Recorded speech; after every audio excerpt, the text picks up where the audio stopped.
You're watching Daybreak, reaching you live from the nation's capital in Abuja. Now, amidst crisis and multiple factions, the All Progressives Congress, APC, last week inaugurated and presented certificates of return to the state party chairman elected in October last year. Now, it was revealed that parallel congresses were conducted in many states, particularly in states under its control, where governors serving ministers and federal lawmakers have been embroiled in leadership tussle for control for state chapters. Now, how prepared is the APC ahead of the February 26th convention? That will be the focus of our discussion and in this segment. We have APC chieftain in Adamawa State, Dr. Umar Mustafa Madawaki, who is joining us to share perspectives. Good morning and welcome to Daybreak. Thank you for having me. All right. Well, a lot of concerns have been raised about the APC convention on February 26th, looking at the recent conflict here and there. This morning we are seeing that the Reconciliation Committee is yet to submit its report, just about 2 weeks to the convention itself. Are you concerned about this? Is this going to have an implication?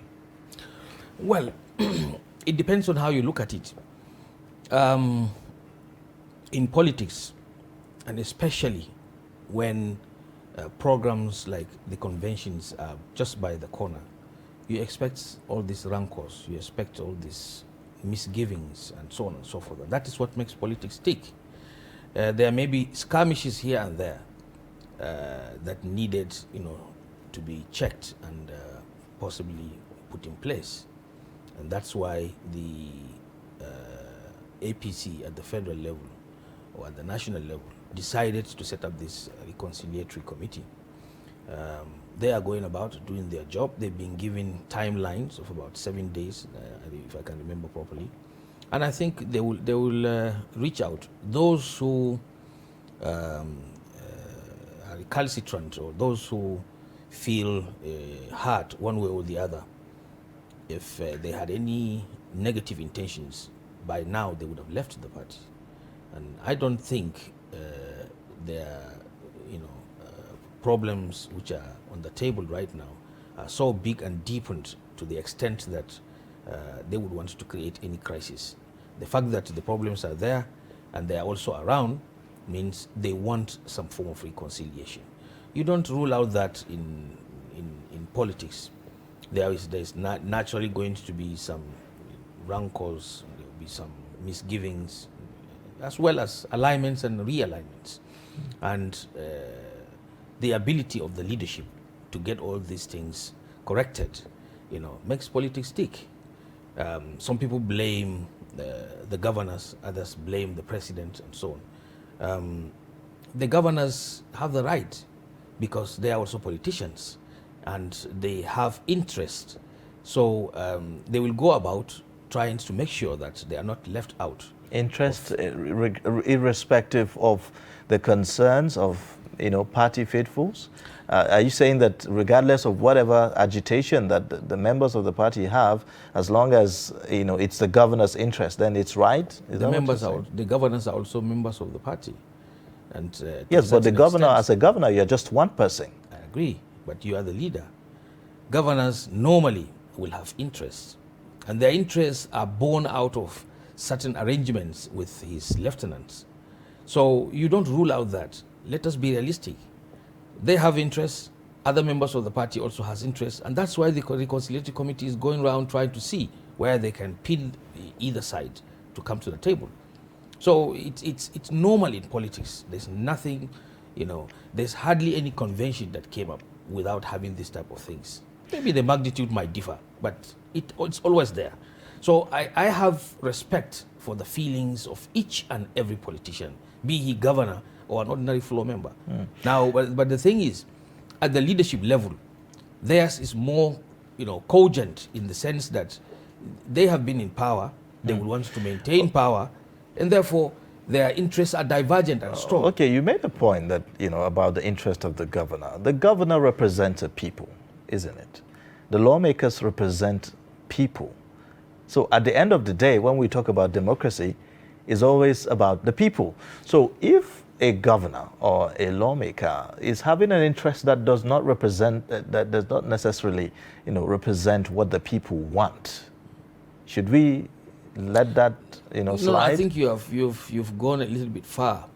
The interest I'm talking about, literally here, is that, when you are a governor, you must have been chosen by people, and under you also have certain lieutenants that are either appointed or chosen as well. Now, the concatenation of all these interests put together becomes the interest of the governor.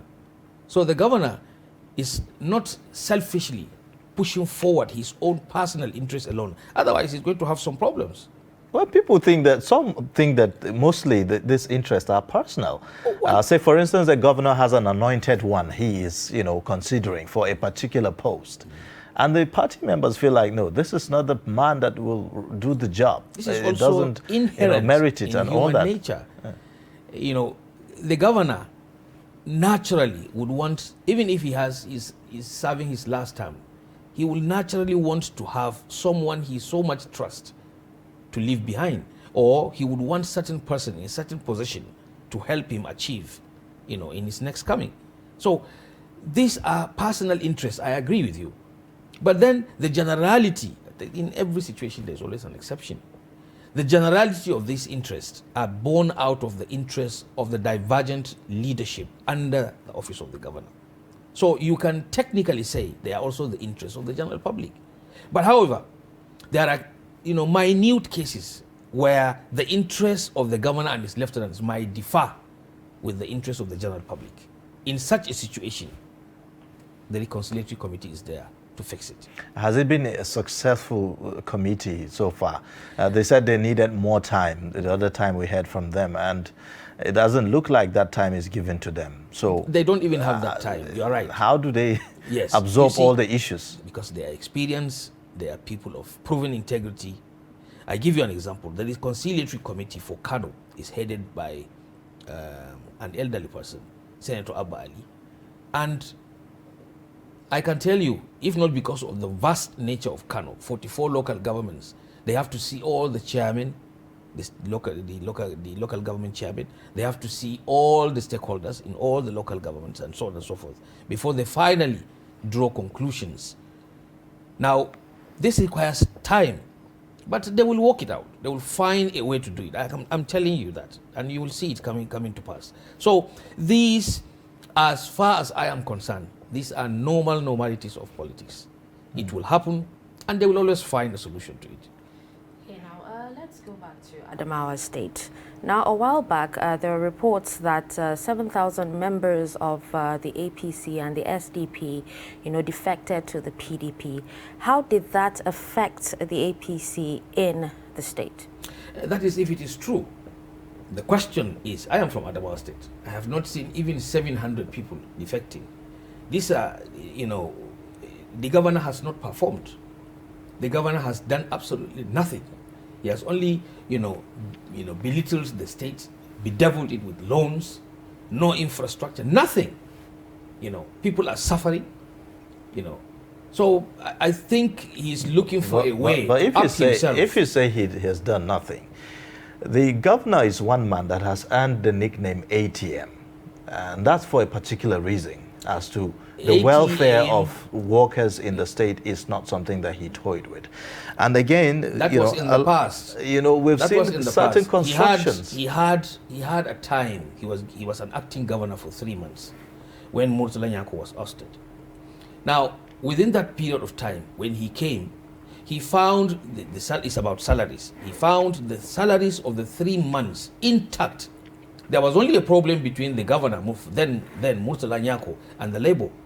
So he said, unless this problem is solved, he's not going to pay salaries. But he did not misappropriate the salaries. They are there. So when he came and found it, in order to institutionalize himself, he paid those salaries. So people generally assumed that this is a savior. This is a man who would come and see to the problems of the common man. Imagine when you're not paying salaries for 3 months, and suddenly someone comes and pays you a salary for 3 months. So you will have some feelings. So he did that at the time. Has that changed? Has that trend changed? It has. How has it changed? It has. People are not paid pensions. People are not paid leave allowances. People are not promoted. I mean, there's nothing. Talk to any civil servant in Adamawa State. They are all filled up with hatred. Not even, contentions. Hatred. I mean, so when politicking is just by the corner, they create circumstances that will, at the end of the day, wrap up some support for them. And it is not working. So he goes about telling lies, telling people that he's, getting decampees. From where? Where are these 7,000 decampees coming from? Why was it not publicized? Can he prove that 7 people came? Even if he's, bringing together PDP members and calling them decampees from APC, people will see. People will notice some of them as being members of PDP. So it never happened. It was just an imaginary thought in his mind, and he wanted that to happen so that people will see. Well, we've seen a lot of constructions on the current governor in the state, road constructions. We have this, urban renewal and beautification projects that has been embarked upon, and quite a number of them. You do not consider that as achievements? Well, they are misplaced priorities. You do not, in this era, 21st century, people are suffering. Their benefits are not being paid.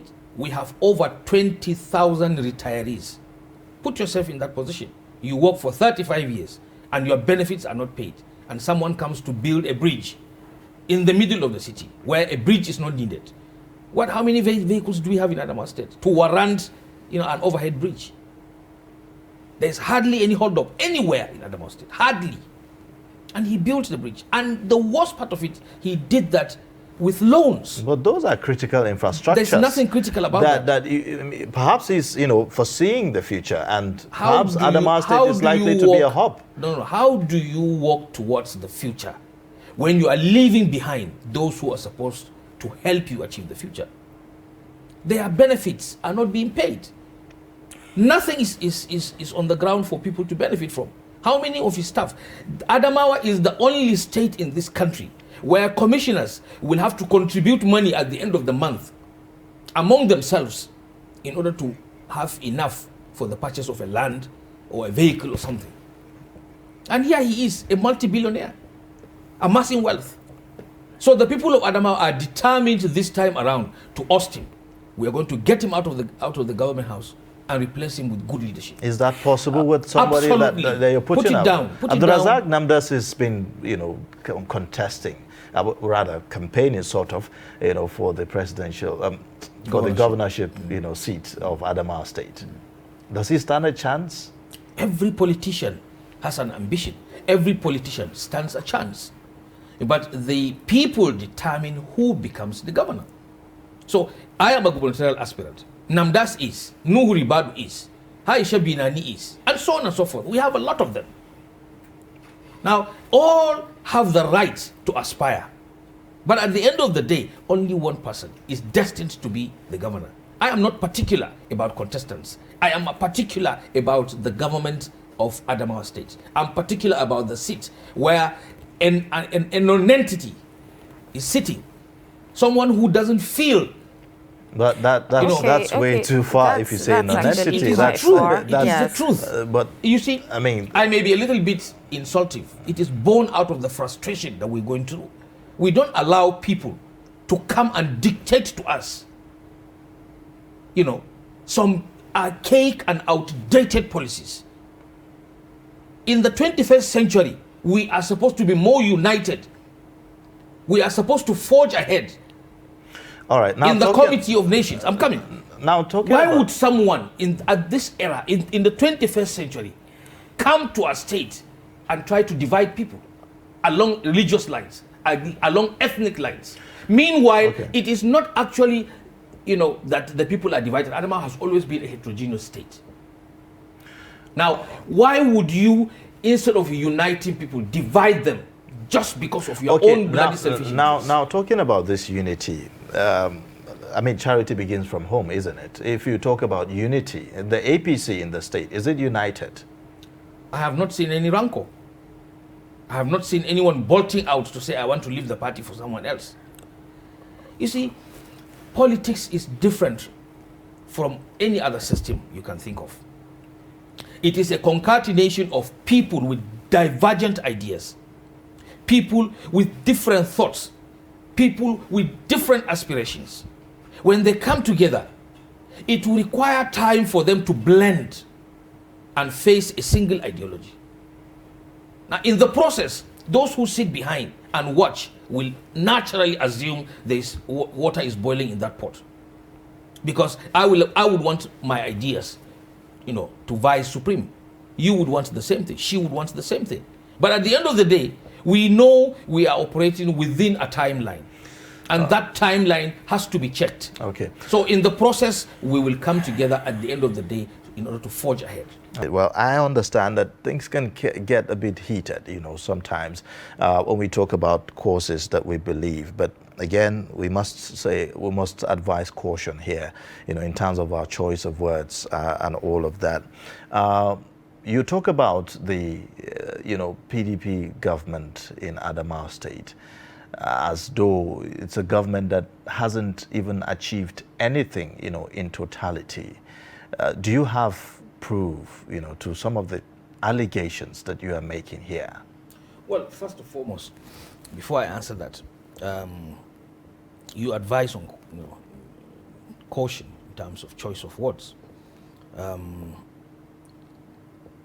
have withdrawn my statement, that the governor is a non-entity. I think, by and large, it can be interpreted to mean a personal, attack. It is not unconnected with the level of frustration that we're going through. One will assume if you want to beautify a city, nobody is saying beautification of a city is wrong.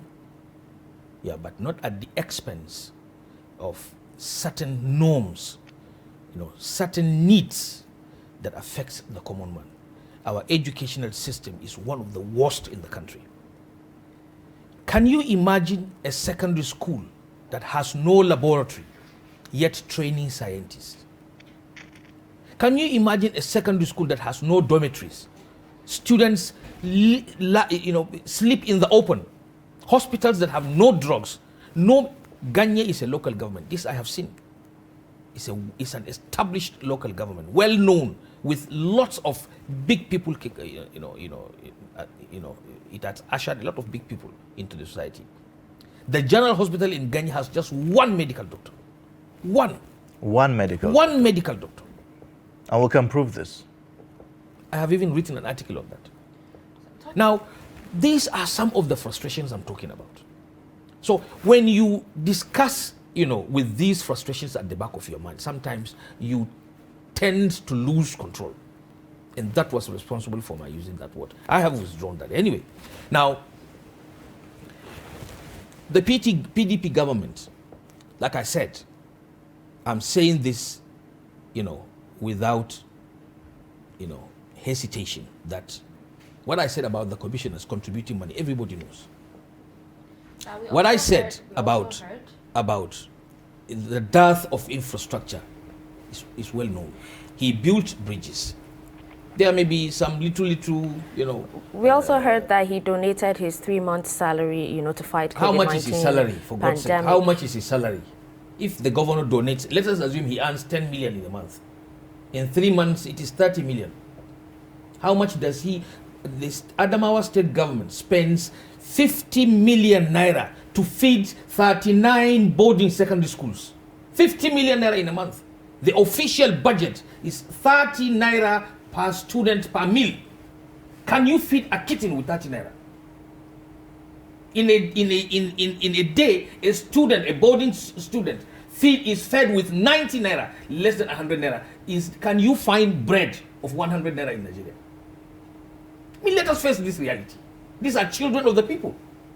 These are people's children. When we were in school, the best meals are found in our schools, not in restaurants. And someone is here feeding our children with less than 100 naira in a day. And don't forget, there are also exchange schools in Adamawa State. And the agreement is that all exchange schools are supposed to be maintained by the state government. Imagine a chap from Sokoto, from River State, from Lagos, coming to Adamawa to read under the banners of the school of the state government, and is fed with 90 naira in a day. Okay. If it is your child, would you let that happen? Okay, certainly. I mean, we always say that systems are always evolving, and perhaps there's no perfect system. But again, there are certain projects that, should be reckoned with, when you're talking about the PDP government in Adamawa State. For instance, there's this construction of 2,000 housing units in Maikohi and other, local government areas in the state. You don't consider that as commendable? Well, if it's not, has he commissioned the houses? It's still on the table. He has borrowed 100 billion naira for agro-based projects. And what he said, or what his government said, is that this amount will be compartmented into 4. So each year he takes 25 billion. What kind of logic is this? Why would a governor take a loan of 100 billion for a project he knows is dear in the heart of his people, and accept such lofty terms? Well, why wouldn't he get a place? I'm coming. The issue of borrowing. Yes. The issue of borrowing is a national issue, isn't it? Even the APC at the national borrowing. I'm not against borrowing. Yes. I am saying you have a serious project. You have 4 years guaranteed to lead the state. Only 4 years. Now, you have structured a loan facility in your second year for 100 billion to be paid 25, to be given, he's supposed to be given 25 billion every year, and he has only 2 years to go. Another government can come and say, I am not interested in that. All these are burdens. The project has started, it has not ended. The money has been thrown out. What if the next government feels that is not a priority for them? So it's a waste. And why would you do that? If it is, and if he's doing that from his IGR, nobody will raise eyebrows. Just like the constructions of the bridges. If it is from his IGR, nobody will bother about that. Adamawa is one of the least IGR generating states in this country. Less than $1 billion naira in a month. Okay. Now you are borrowing 100 billion. Okay. When you have barely 2 years to go, who is going to pay that facility? Where from? All right. Well, and the projects are not being implemented. Yes. Let me take you a bit back. You see, psychologically, even if the intention is good, even if the planning is good, if the implementation is wrong, you have destroyed everything. Let me take you back a bit, and just before we round up, because time is against us, I want us to talk a bit more about national politics. The APC, at the national level, talking about the convention. A lot of your party stalwarts have talked about consensus in the convention. How do you achieve a convention when, till now, we still have issues that we're dealing with in terms of bringing that, unity in the party? Well, you see, consensus is just one option that the APC has. And they will exploit other options if consensus is difficult to come by. Don't forget, the president of this country is a military man. He can be a repentant Democrat. His background is in the military. So he's expected to be a tactician. And he is beginning to show that. His countenance is beginning to show that. He's lying low. People expect that he approves things as fast as possible so that, the convention, the alignments and counter alignments will come to pass, and so that they'll be planning. He is taking his time. But there's no time, isn't it? No. There is time. There's time. Is there time? The APC convention is just about 2 weeks. Those whose interest is God feel there's no time. These issues can be solved in 3-4 days. And that's why I said he's a tactician.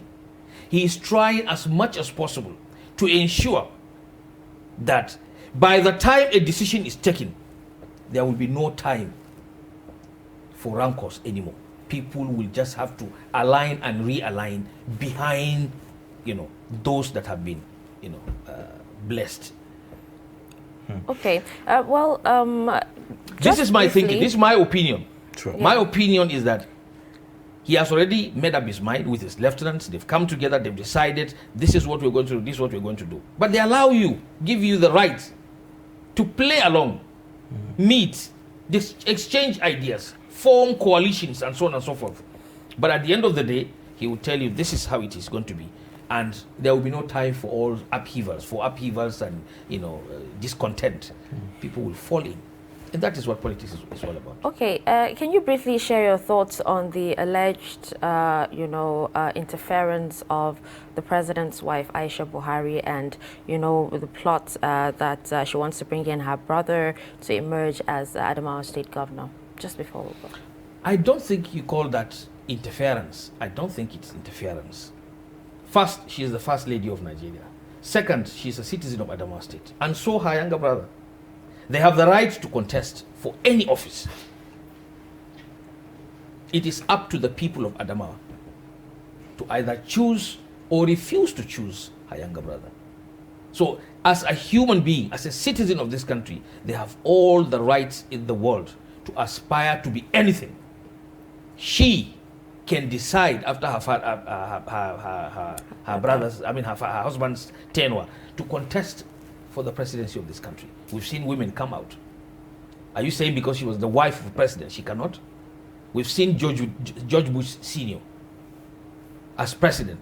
His son came back as president. Yes, but I mean, everyone has the right. Everyone has the right. So but interference, we know that there are calculations. It's time people decide to throw their heart in the ring. I am not Aisha Buhari. I am not her younger brother. And I am also a gubernatorial aspirant. That means I am prepared to face them in the battlefield. But I'm saying, without mincing words here, that they have the right to aspire to whatever level of politicking they're interested in. So I don't see that as interference. More so, who decides who becomes the governor of Adamawa State? We have a political party as strong as the APC in government in Adamawa State. So, anointing a candidate from here doesn't necessarily give a chance for APC to take over power. But if APC picks a popular candidate, a man who can force PDP out because he has the following, he has the ears of the common man, then we are home and good. Now, finally, rounding up, question.